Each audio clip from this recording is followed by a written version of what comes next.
Good evening, dear friends. Happy upcoming holidays. Easter is coming up for us the day after tomorrow. And then next week, we will also celebrate Kurban Bayram. So, friends, get more comfortable in front of your YouTube screens. Today, I can't allow these holidays to be celebrated with headaches that will distract you from eating eggs and lambs. Headaches, various diseases, different noises in the ears. You'll be singing songs, the noise will bother you, and you won't be able to hit the notes. So today, we have a pre-holiday preparation to meet the holidays without headaches, without various noises in the head and in the ears. And as a rule, each of us has encountered headaches at least once in life. Who has never had a headache in life? Leave a comment. Do such exist at all? Who are you? A warrior who has never had a headache. Tell your secret. And go away. I don't even want to look at you. You're too lucky, too lucky. You never had a headache, and we are normal people here. Anyway, let's watch the video further and comment like, subscribe. As usual, subscribe so that you won't feel ashamed in front of your friends and family, so that you could look into my eyes without shame. So friends, our neck is formed by a conglomerate of muscles, and so look, the most powerful of them are the sternocleidomastoid muscles. It should be powerful, but not all of my channel viewers have it that powerful. Those who have not subscribed yet hang like a damp cloth. And as for the subscribers, every day they get stronger and stronger with blood pumping. The second one, the long neck flexor, is located at the back. There is no such muscle, the long neck flexor. It's a set of muscles. They just combined them into one group. The head's rectus muscle and the neck's rectus muscle are included here. But, so as not to confuse us, let's combine into one group.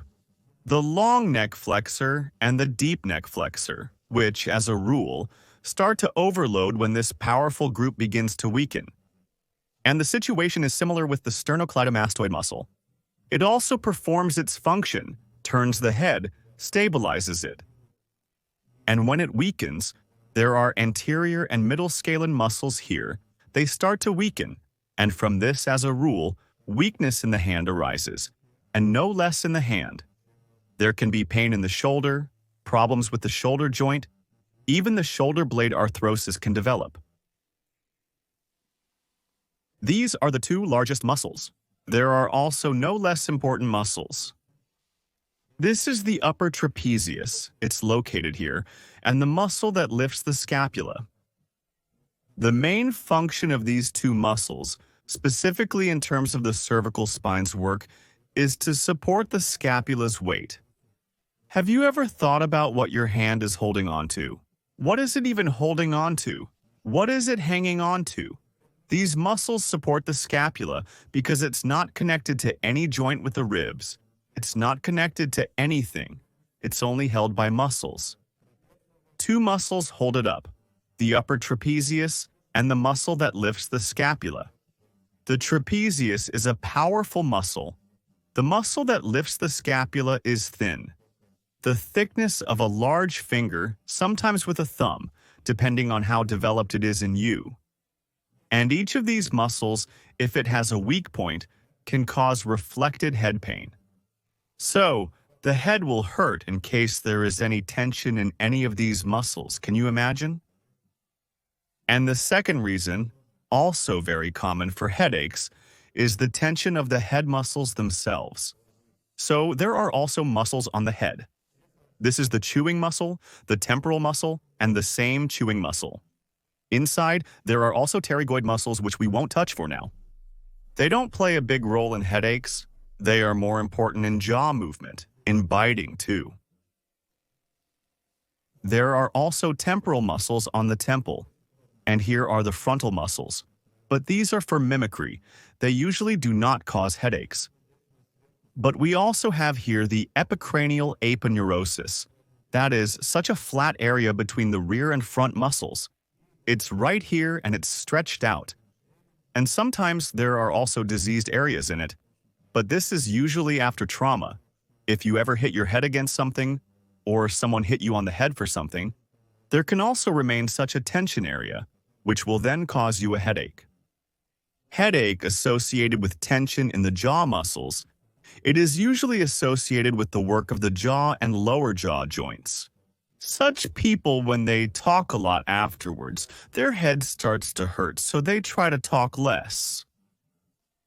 Another sign that these muscles are spasming is that they have trouble opening their mouth. That is, there is Bubnovsky, who also shoots videos on YouTube.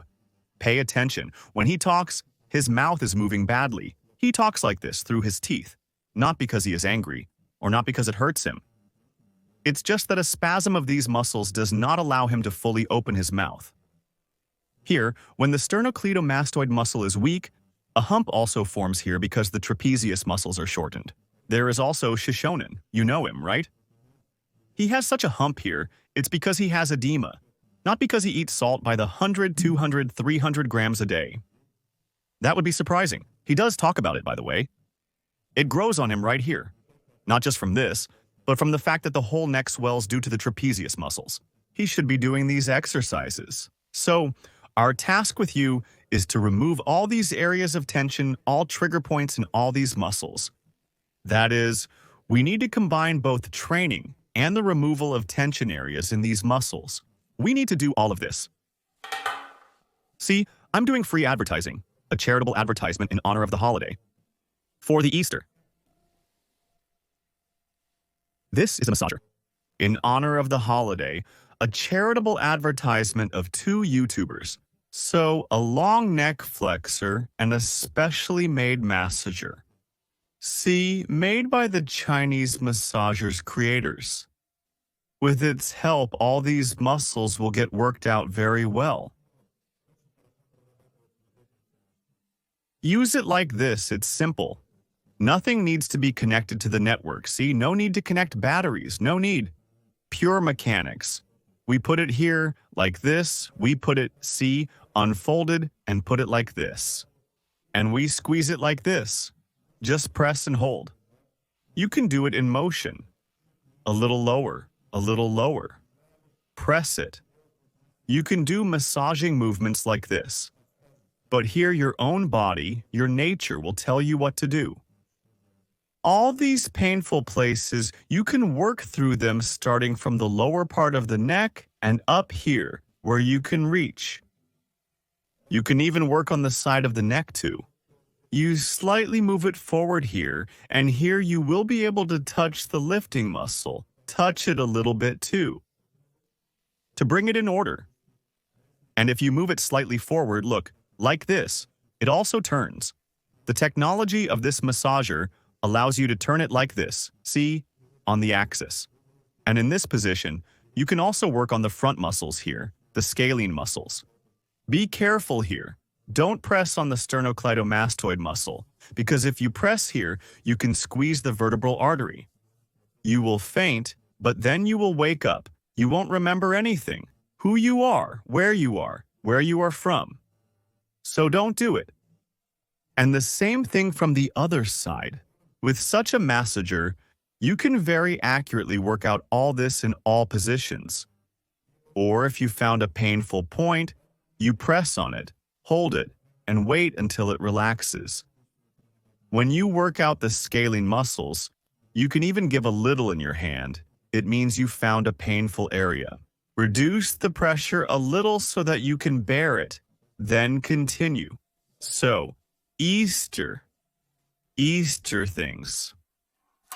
On this drawing, here is where the neck flexor begins. Right from here, the chest section of the vertebrae, the 5th, 6th vertebrae. Here is the beginning of these muscles. Therefore, start working out these muscles right from here. We often pay attention to this part very often, but we forget about this one. You shouldn't forget.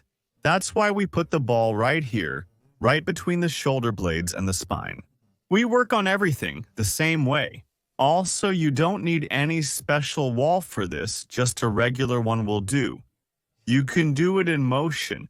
You can do up and down movements, left and right, or you can just press and hold if the pain is intense enough. Work on all these painful points next to the spine. You can massage one point for, well, 2 to 3 minutes like this. Well, we've dealt with such muscles, with the main neck flexor. We did it with a special massager, we did it with balls. And now look, a secret method that no one knows. How to massage the trapezius. By the way, trapezius muscle tension often causes. One of the reasons, as if localized, also causes noise in the ears. So after removing the spasm and the upper trapezius and lifting the blade, the noise in the ears passes and it disappears. What needs to be done? Take a ball, and you will need a door frame for this. You set the ball like this. This is how I set it. I'll show you like this so you can see. And now I make such a tilt, and here, and I squeeze this ball between the trapezius muscles and the wall. And this is how I hold it. And I find the sore spots. I work out with a ball like this. You can also do it in motion. You can do a little up-down movement. You can just press and hold. You can slightly move your hand in this position so that you press on the muscle. And in this position, you also have an effect on the fascia of the muscle, not only on the trigger points.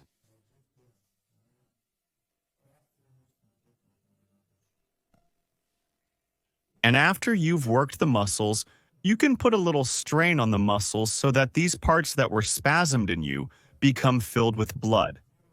So that your muscles came into tone a little, those parts that did not work before. For this, let's do 3 muscles. The sternocleidomastoid muscle, the trapezius, and the neck extensor. So as for the sternocleidomastoid muscle, if you can, it's better to do it while lying down like this. Lie down, turn the head. It's best to turn it right and left. And in this position, you make a movement to one side 10-15 times. Turn your head to the other side, and so do 2-3 approaches of such movements. This next movement is good for the neck extensors. It's better in motion. Give them a load in motion. Push a little to the side with your hand, here, and in this position you make a movement back. That is, your hand is making a movement here, and your head is making a movement back. Not everyone understood it in the last video.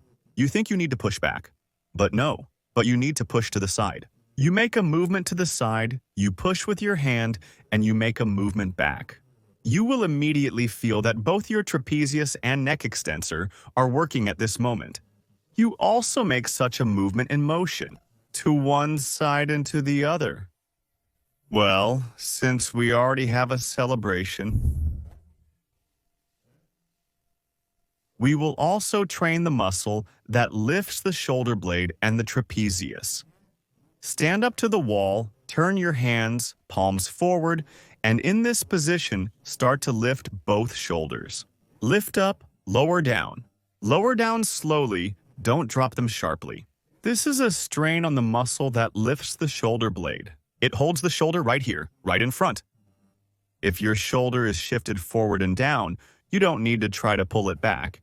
You need to first learn to lift it up so that it then goes back on its own.